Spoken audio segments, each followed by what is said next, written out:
Well, good morning, everyone. Can you hear me all right? Good morning. Sound good. Thank you for confirming. I'm going to turn you guys up. So welcome to Scripting Fridays. Scripting Fridays is designed to give you the library of things to say to get what you want so that you can feel like you can just pull a string and know exactly what to say. How cool would that be, right? It's like those talking dolls, right? So today we're going to cover multiple offer situations and how to maximize them for your sellers. On a different week, we'll cover how to maximize them for your buyers, but this one today is all about sellers. So let me share my screen. And let's dive in, shall we? All right. So how many of you know what quantitative easing is? I know they're going to talk about multiple sellers, and now we're talking about deep economics. Quantitative easing is the term used for when the Fed buys treasury notes from the US government. And the reason this is significant is because this was a big reason why rates went down into the threes and twos. Now, don't mistake what I'm saying. That was a huge mistake to let them go that deep. That was a terrible idea. But when they were in the fours and fives for prolonged periods of times, the Fed was purchasing trillions of dollars worth of treasuries. And as of April 1st, 2 weeks ago, they're back at it. So that's going to drive rates lower. And we've already seen it. If you're not checking rates every day, you should at least check them every week. Have a go-to lender that you can just ping once a week and say, where are rates today? What's the 30-year fixed with 20% down? That's what I ask, right? Because that's sort of the middle level, but that should be the most attractive rate, right? What happens when rates go down? Bidding wars. I believe you're going to see before the end of this year, bidding wars coming back, multiple offers coming back, escalator clauses, highest and best, all of the things that are symptomatic of a seller's market that frankly we haven't enjoyed for the last couple of years, even though we've been in a seller's market, right? And you guys all know how to define whether we're in a buyer's market or a seller's market, or would it be worth 10 seconds to touch on that? You good? Mm-hmm. All right. Then I won't do that. But we're in a seller's market behaving like a buyer's market due to higher interest rates. Well, now rates are in the sixes. And that's below the average, right? The 50-year average of rates is 7.2. So when you get into the sixes, people start to think, oh, maybe I should buy. Our problem has been in the past that rates were so low and they were in recent memory that buyers were thinking I should wait until rates go lower, right? And we all know, or we all pray, that they'll never get into the threes again. Could they get into the fives? Absolutely. So today we're going to prepare you for your next listings multiple offer scenario. And we're going to cover what to say to your client, what to say to the brokers that are representing the buyers on your listing, and what to do with the situation, and most importantly, how to win. Okay. So it all starts with your seller, right? You put a house on the market, you get an offer, and you wait, because it isn't until you get the second offer that this opportunity presents itself, right? So let's assume that you've gotten two offers, right? And this would apply whether you've gotten two offers or 100 offers. In fact, one time I got 99 offers. It's a pain in the butt, but the process was the same. And I'm going to walk you through the process, right? So what I say to my seller is, hey, good news. Now that we have a second offer, this unlocks 4 options for you. And they look at you like, what are you talking about? 4 options. What does that mean? Right? And you go, well, here are your options, right? If we have more than one offer, we can accept one. If we really like one, we can accept it. We can reject all of them, which, by the way, I never recommend. And that's what I say to the seller, right? By the way, I would never recommend that. And if they say, well, why not? Or maybe they've already looked at the offers and they're like, but I don't like either of them. The answer is because we have a ready, willing, able buyer at the negotiating table. We shouldn't waste that opportunity. Let's at least engage in a negotiation, right? But in most cases, in the vast majority of cases, when there are multiple offers, people are being more aggressive and they're going above asking and they're doing all these creative things, right? So our options are accept one of the offers, reject all of the offers, which I never recommend, counter one or more of the offers. And we'll come back to that in this training because a lot of agents don't realize you can counter multiple offers at the same time. So I'm just going to give you a really easy way to do that. Right? Or we can go back for highest and best. And I say all of those four things consecutively without giving the seller the opportunity to speak.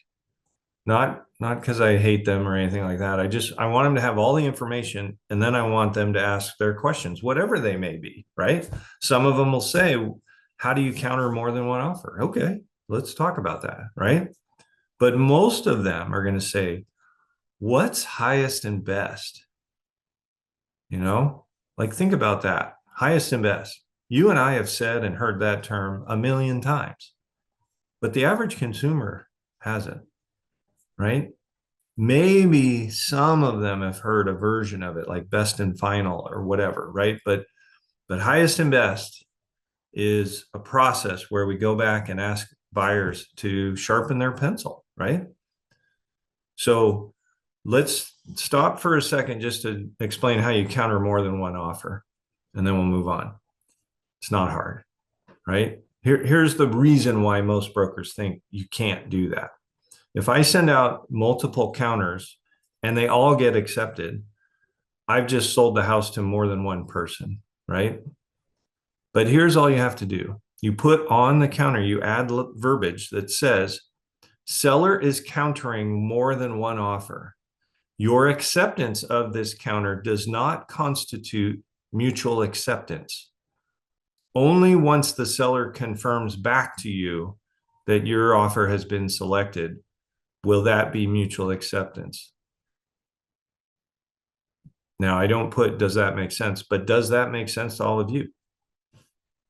Right? Because now I can counter 3 or 10, it doesn't matter.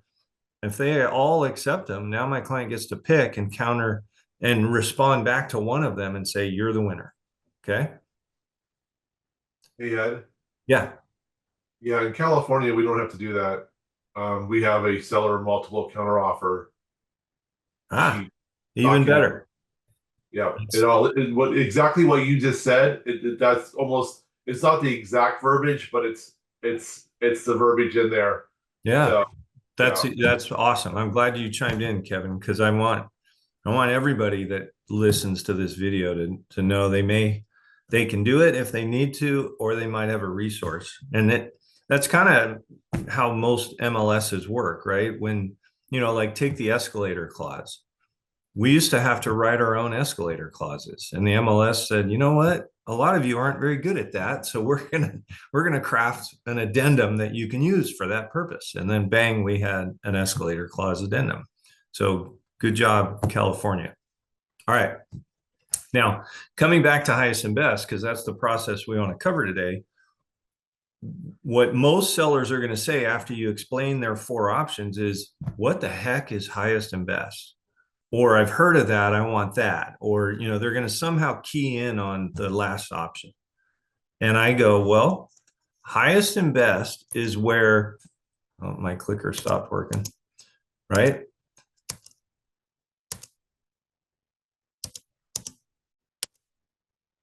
So this is how I say it to the seller.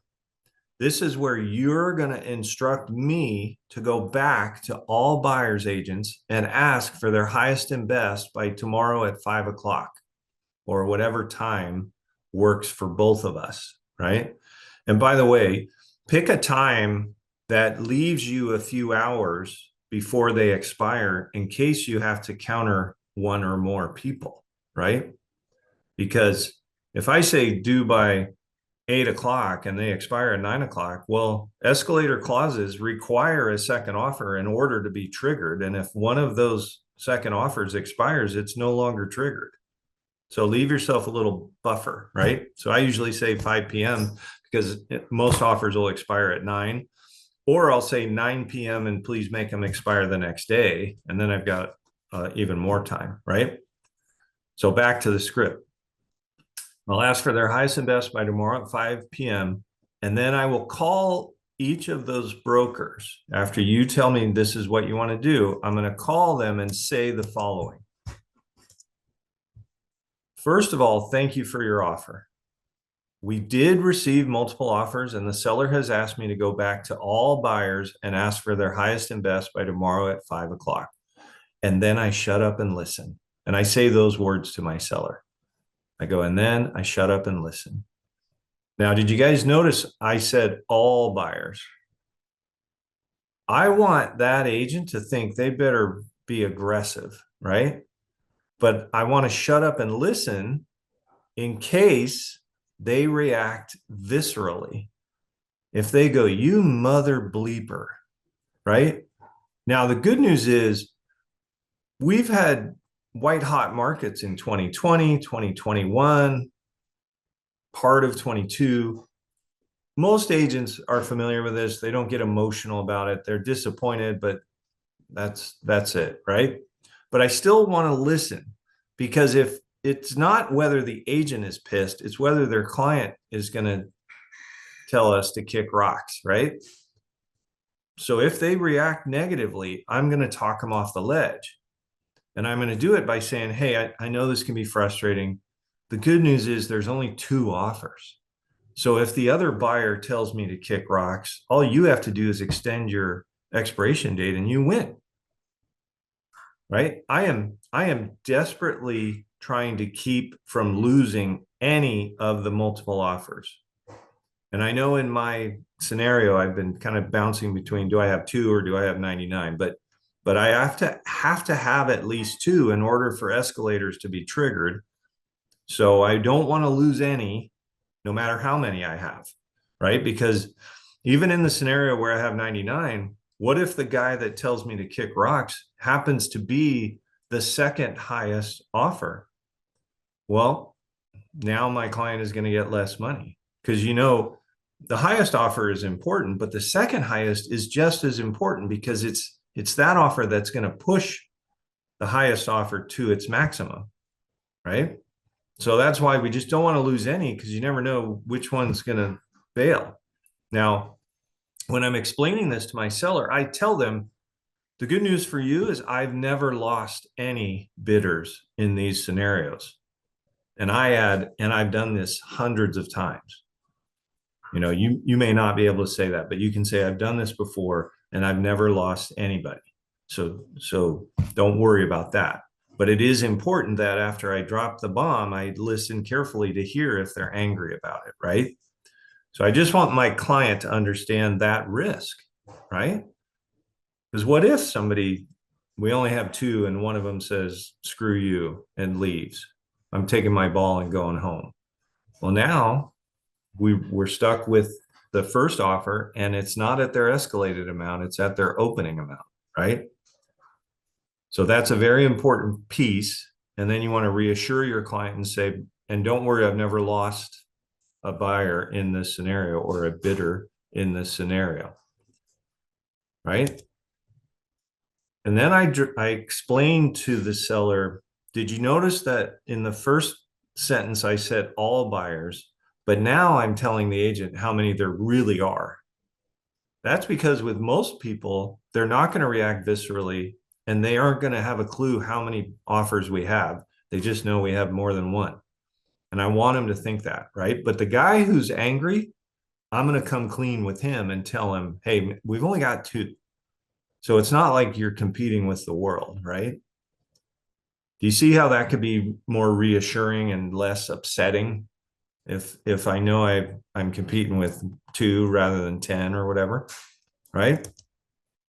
Now, the wrap up with that is, so is that what you want to do?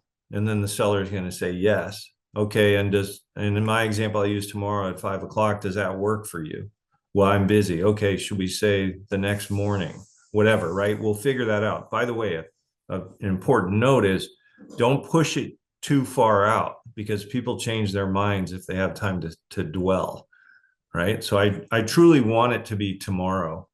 In the worst case scenario, it can spill into the next day, where I would still say make them expire tomorrow at 9 o'clock.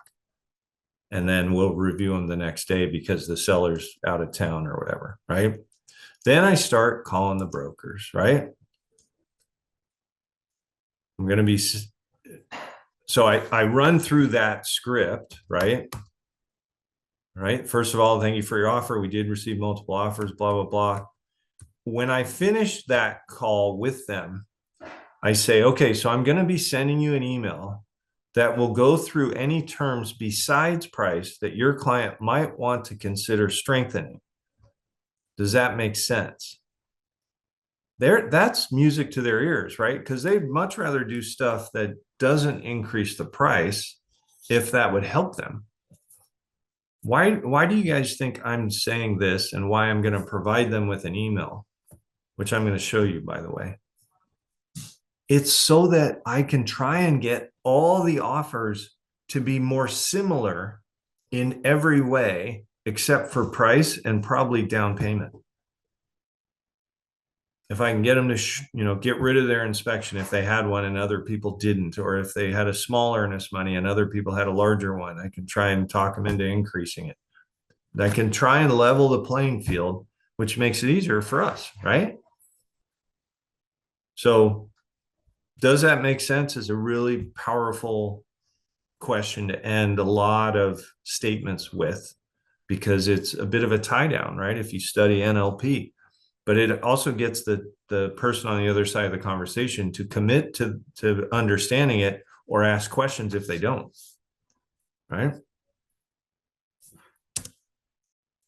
Then I send them this, right? Update on your offer at 1234 Happy Street. Hi, so-and-so. First of all, thank you for your offer. It was well written, and we can tell your client really wants this home. As I mentioned over the phone, we're asking buyers to submit their highest and best buy, and then I changed that to whatever time I told them. I thought I would give you some feedback on parts of your offer that you may want to consider revising in order to make it stronger, as well as some housekeeping comments to tighten things up. Please don't take this as a criticism or condescending. I just want you to know what things might make it stronger and could be the difference makers to my seller. Obviously, it's up to your client to decide if they want to make these changes in addition to any revisions to price that they may decide to make. So I still finish with, you might want to increase the price, right? And then I just rattle through what are the things, like these are just placeholders, right? If I am reviewing each of these offers and I see things, right? I can say your earnest money out of the X number of offers is the smallest. You might want to talk to your client about increasing it if you can, right? Or your closing date is the latest. You might want to see if your lender could shorten that up for you, whatever, right? I'm going to think of them like levers, right? I'm trying to get them to pull levers and tweak things so that they can make their offer stronger, but it also makes it more similar to all the other offers that we're looking at, right? So it's a benefit to me, but it's certainly encouraging to them. And most brokers, when I send that email to them, they're like, thank you. This actually is really helpful. Now, if you screen grab this or you go back and watch this recording, you'll see a lot of those bullets are straight out of a training that I do called Writing Winning Offers. Go to my YouTube channel. You can watch that video. There's actually 3 versions of it because I update it every couple of years. But it's all the things you can do with your offer to make it stronger without adding risk to your client. Like, they're powerful little contractual tricks and nuggets that would help you guys, right? And then, as you probably noticed, I just end it with, can't thank you enough for your offer. You don't have to make any of these changes, but they will make your offer more attractive to my seller. Thank you, and you're welcome to call me with any questions. Thank you again. God, I say thank you a lot, don't I? Right, but so the sequence is talk to my seller, find out which of the 4 options. They can pick any of them. I just had one a couple months ago that was like, I just want to accept this offer. I liked it. Okay. We don't have to go highest and best, right? Have you ever had clients that are like, I'm not greedy. I don't need to get the most amount of money. Like, you'll have clients that say those sorts of things. And in the end, the option is theirs. But I want all my clients to know what their options are. So your options are these 4 things, right? We can accept one, we can reject them all, which I don't recommend. We can counter one or more, or we can go highest and best. And then we send out all those emails about an hour before the cutoff. So I said tomorrow at 5 o'clock. So at 4 o'clock, I'm going to put a time block in my calendar to start calling agents, because I want to make sure that they're getting that thing revised, including the expiration date at the very least, right? And a lot of agents are, they're not very savvy like we are. So they'll revise tonight and send it tonight. Anybody know why that's not smart?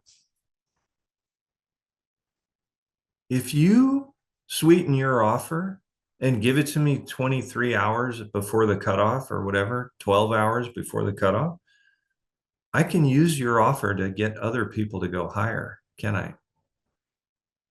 Now, is that unethical of me? Sure. But do a lot of agents do that? Absolutely. So what you should do, and this should be your practice in all situations if you represent the buyer, is when there's a review date, submit your offer 1 hour before the deadline for the review, right? Because most agents will say, no offers till Tuesday, please submit by noon. I'm going to submit at 11 a.m. on that example, right? 1 hour is not enough time for them to shop my offer to other bidders. Suma says, do 5 minutes. I like it. You absolutely can. Here's the risk. Here's the reason I use an hour. If the agent is driving to meet their client, a lot of agents will print the offers. So if you send it 5 minutes before, they may not have time, right? We can schedule in the disclosure. You'll have to elaborate on what that means. Disclosure.io. I think I did typo. Disclosure.io we have. In that, which will schedule the timing. Yeah. Yeah. Yeah. I mean, that's smart. So whatever you do, don't do 2 hours or more, right? Because then the way I explain it to my buyers is, if they use our offer to lever up other people, guess who wins? The other people, not you, every time, right? So let's not do that. Because you'll have clients that are anxious and they're like, send it over. No, take a breath. Like a dialogue I use a lot is, let's let the game come to us a little bit, right? And that means regarding that disclosure of sort of the price, obviously if you get the offer, you're going to disclose that to your clients, but disclosing the price to other brokers, is that appropriate? Did you hear me use the word unethical? Well, yeah, but I also, you said legally, is there anything legally wrong about saying, hey, we did just get another offer and it came in at X, so yeah, it seems like the right way to negotiate it to get more, to get other people to push higher. It's not a crime. It's not illegal. It's unethical. So I have to say it this way because this is being recorded. It's up to you to decide where your comfort level is, and your state laws could have some influence, or probably have some influence, right?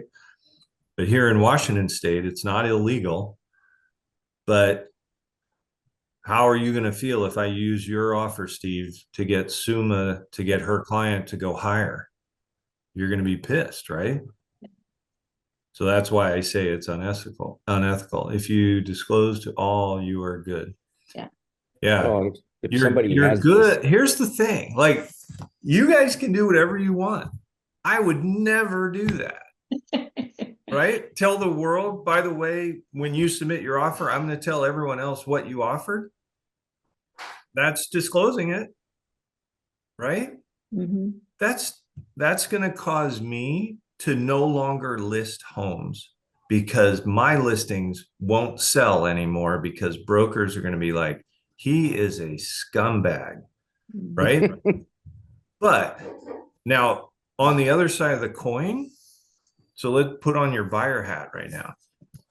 I'm really good at charming a listing broker and building rapport like quickly so that they call me and say, hey, you're in second place right now. Do you want to come up 10 grand? Yes. I get those calls all the time because we follow a process.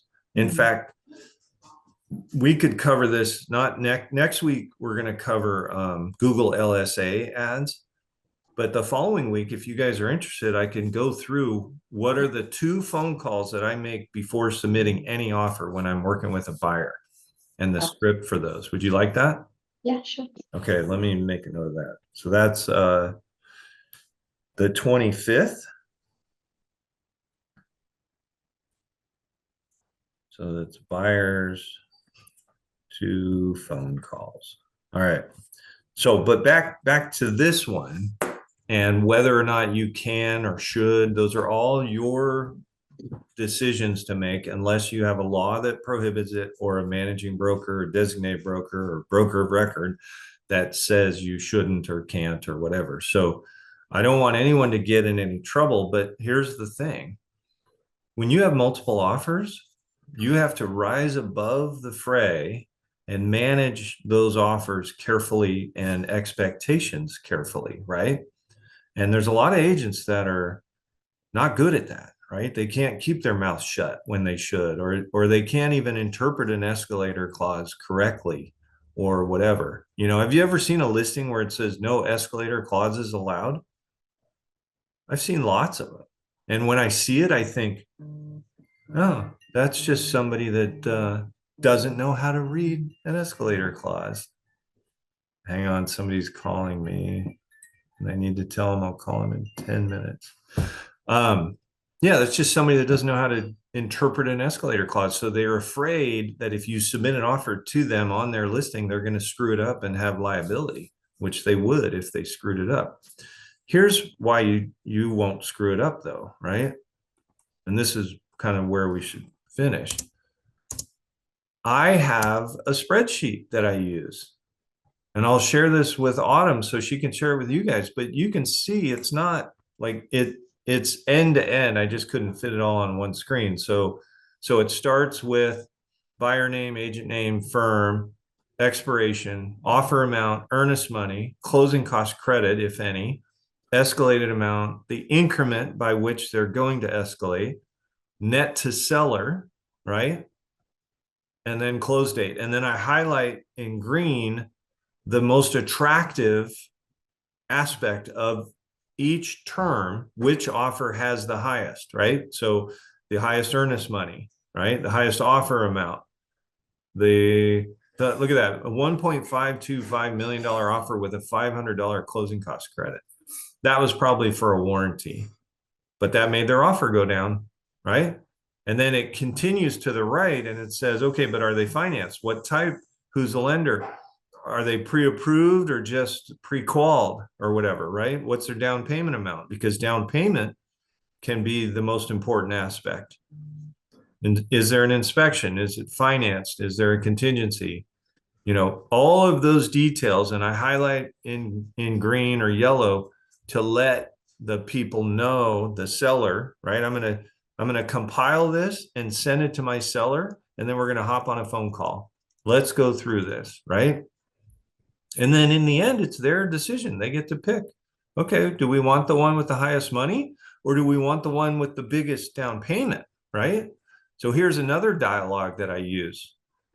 I go, hey, seller, in these situations, my job is not to identify the highest offer. That's easy. You could do that.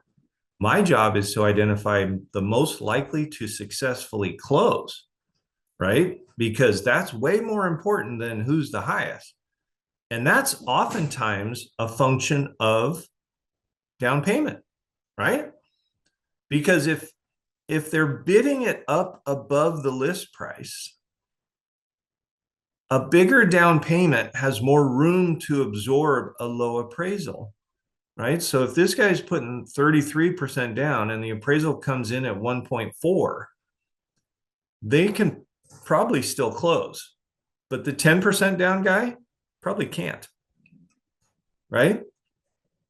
So you want to speak with that sort of conviction and confidence of, hey, here's the thing. My job is to help you identify who's most likely to successfully close.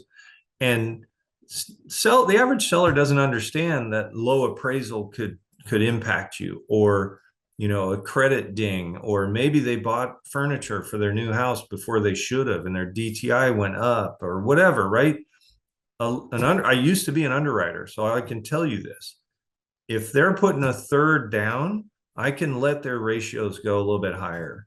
I can let their loan to value go a little bit higher, right? So that's why percentage down is the biggest tipping point for deciding who's going to successfully close. All right. That's it for multiple offers, unless you guys have questions. And then we always like to end with kind of an open forum. If you have a script you would like to know what I would say in a particular circumstance, I'm happy to help. So any questions? We are good. Thank you. All right. Well, I hope everybody has an awesome weekend. Thanks for hanging out with me. And Steve, don't forget, no success hours today. I have questions on something else. Should I just give you a call? No, I just said, do you have any questions? But it's on something else. It's okay. You can ask it here unless you would Okay. like a private No, conversation. No, it's fine. So I have a client that he signed a listing agreement and we're going through the express offers. Well, we went through the open door first because you have to. Yeah. And so open door came yesterday, but he said, and he's already gone through one cash offer that was slim shady and canceled on him after 3 weeks. So he said he spoke to Open Door before he spoke to me, and he doesn't want to pay me a commission. So they're in the middle of the valuation. They'll have a valuation to me Monday. And I called Open Door today and I said, why can't I put it in coming soon? And he said that affects our value afterwards because it shows as a history because we're in the business of reselling. So I don't know what to say to him. Him being the seller or him being Open Door? The seller. Well, yeah, both. And then I was going to watch the 45-minute Zoom Casa video today because that might be a viable option. I think he should list it, but that voids out, I think, express offers. Oh, he also told me Open Door he's done some research. He said Open Door has the highest value, higher than the investors, and they have their own pool of investors. Right. And I don't believe that. No, they do. They overpay. That's why they have. Oh, that's why they're losing money. Yeah. That's not a model that can continue, but that's where they're at now. So, I mean, so is the offer that you got from Open Door higher than the offer he got from Open Door? So I got a preliminary offer for $949, but they said it's between $875 and $1 million, and they didn't know about the 180 view. So now they know about it. They gave him an offer of, I think it was $989 to $1 million. So $1 million's the cap. So they capped it the same. But their offer doesn't have any commission in it. Why didn't he take the first Open Door offer? I don't know. He likes to him and haw, and I don't know why. Do you have him signed to a listing agreement? I do. Then I mean, I'm not gonna Yeah, And I know. You can say that he's not paying you all he wants, but he has to. He's contractually bound.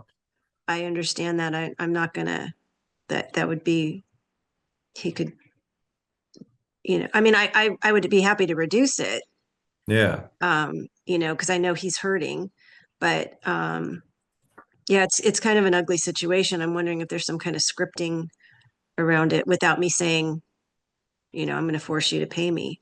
And Yeah. Well, no, the scripting is pretty straightforward. I spent a whole day over there staging his house. He had too much furniture in there and he had stuff covering up the hardwood floors. So when Open Door came, they saw it as a beautiful home. So he wouldn't have gotten that offer had he brought them in when he did. Because when the first investor came in, they came in at $1 million, and then they saw it and they went back down to 950. So because it didn't show well. I mean, he's got some great features, but like he had workout mats all over the hardwood floor, so you couldn't see the hard. It was too. Yeah. The rooms were shrunken because he had too much Well, I furniture. hate to cut you off, Allison, but I have Sorry. to leave. Okay. But here's what I would say, and you already know this. You've touched on it in a variety of different parts of your comment, but it's, hey, first things first. My number one goal is for you to get the outcome that you desire. You have to admit, though, a couple things. Number one, you got the offer you got because I spent 8 hours in your home making it look better, right? Mm-hmm. And in the end, you're contractually obligated to pay me if you accept their offer. But I also understand that money's tight. So why don't we negotiate a discount for you rather than you just state that you're not going to pay me, because that's not going to work. My broker of record isn't going to stand for that. So I can definitely go to my broker and say, I'm giving you a discount though. So let's walk through that. And then before I would start that conversation, I would just decide what I'm comfortable discounting to. Because you may have to dig your heels in a little bit, depending, right? Because in his mind, your fee should be 0. So you're going to have to drag it up. So But he didn't do a good job closing. He's a bad picker. So, right. But whatever. Okay. Right. Well, and you're a grizzled veteran and expert. So you've already paid dividends to him, by the efforts you put in, and he just needs to better understand that and know that you're going to accomplish this goal together better than he ever was going to by himself. Yeah, and I keep reminding him I'm on his team, because right. But, yeah. Okay. Thank you so much. Happy Friday. Yeah. Good luck. Let me know how it turns out. Okay. Good luck. Yeah. Thank you, Suma. Take care, everyone. Bye. If you'd like more information or to get connected to the Agent Power Huddle, join our free Facebook group. This call was designed for the agents in our EXP organization, but open to any agent from any brokerage. If you're a guest and you're interested in learning more about EXP or our specific resources within the Agent Collective, reach out to the person who invited you to this call to get more info. Produced by the Agent Collective Media Network.